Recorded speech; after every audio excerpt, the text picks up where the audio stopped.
ఓ నీ అమ్మ ఇలా కూడా స్కామ్ చేయొచ్చా అనే విధంగా ఉంది ఈ స్టోరీ అయితే. సిఐడి చేస్తున్నటువంటి ఆరోపణలను బేస్ చేసుకుని చూస్తే ఓ ఇట్లా కూడా స్కామ్ చేస్తారా, అసలు పాసిబులా అనే క్వశ్చన్స్ అయితే రైజ్ అవుతాయి. First of all Jogi Ramesh మాజీ మంత్రి ఆంధ్రప్రదేశ్కి, ఈ గృహ నిర్మాణ శాఖ మంత్రి.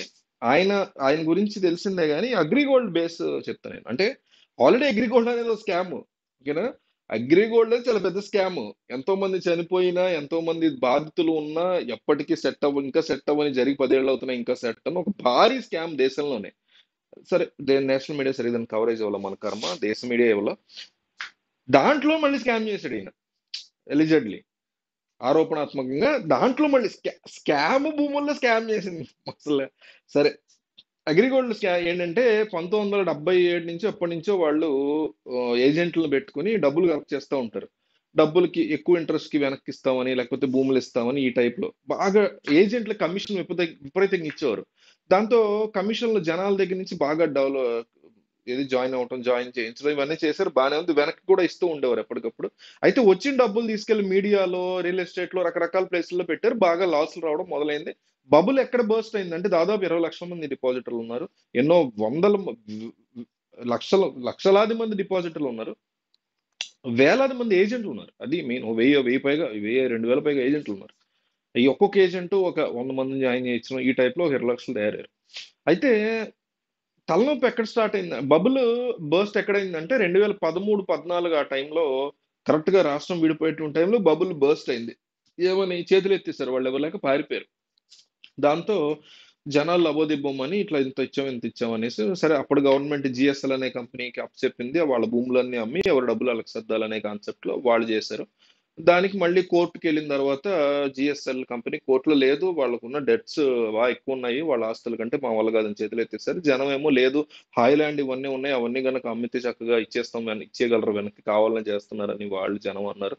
ఇట్లా ఎంత జరుగుతుంది. జగన్మోహన్ ప్రభుత్వం వచ్చిన తర్వాత కొంతమందికి, అంటే లక్ష లోపు ఇచ్చిన వాళ్ళకి సెటిల్ చేశారు అనేటువంటి మాట వినిపించింది. మొత్తం మీద చంద్రబాబు, జనరల్ గా ఈ రాజకీయ నాయకులు చేసి, చంద్రబాబు ప్రభుత్వం ఉన్నప్పుడు పాత ప్రభుత్వాన్ని చూసుకోలేదని తిట్టడం, జగన్ వచ్చాక చంద్రబాబు ప్రభుత్వం అంటే ఈ ప్రభుత్వం వచ్చే జగన్ ప్రభుత్వం న్యాయం మొత్తానికి అగ్రిగోల్డ్ బాధితులకు న్యాయం చేయలేదబ్బా 100%.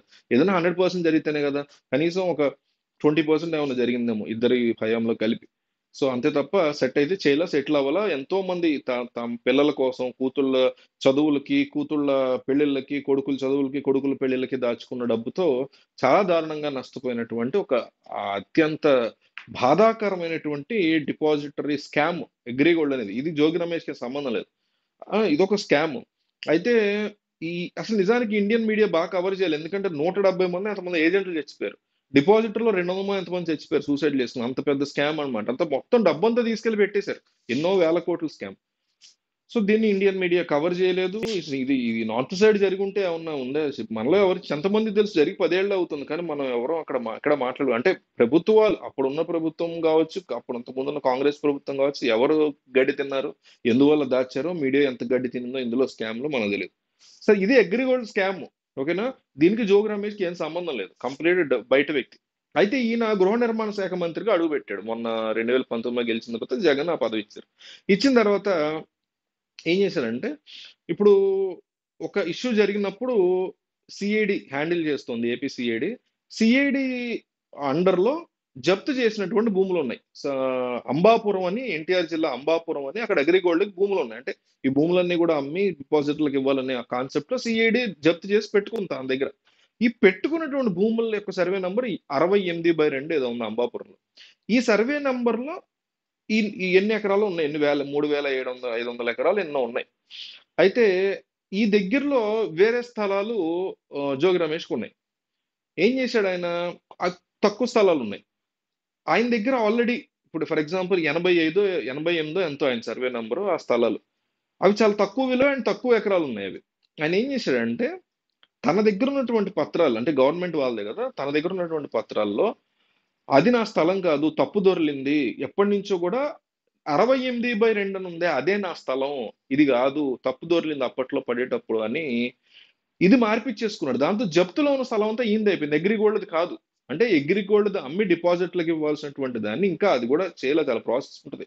జప్తు చేయగానే ఏమి అమ్ము కుదరదు, చాలా కోర్టు ద్వారా వెళ్ళాలి, చాలా ప్రాసెస్ ఉంటుంది. ఈ ప్రాసెస్ లో ఇంకా స్లోగా నత్తనడకన సాగుతూ ఉంటాయి మన దేశంలో ఇలాంటి ప్రాసెస్ లో.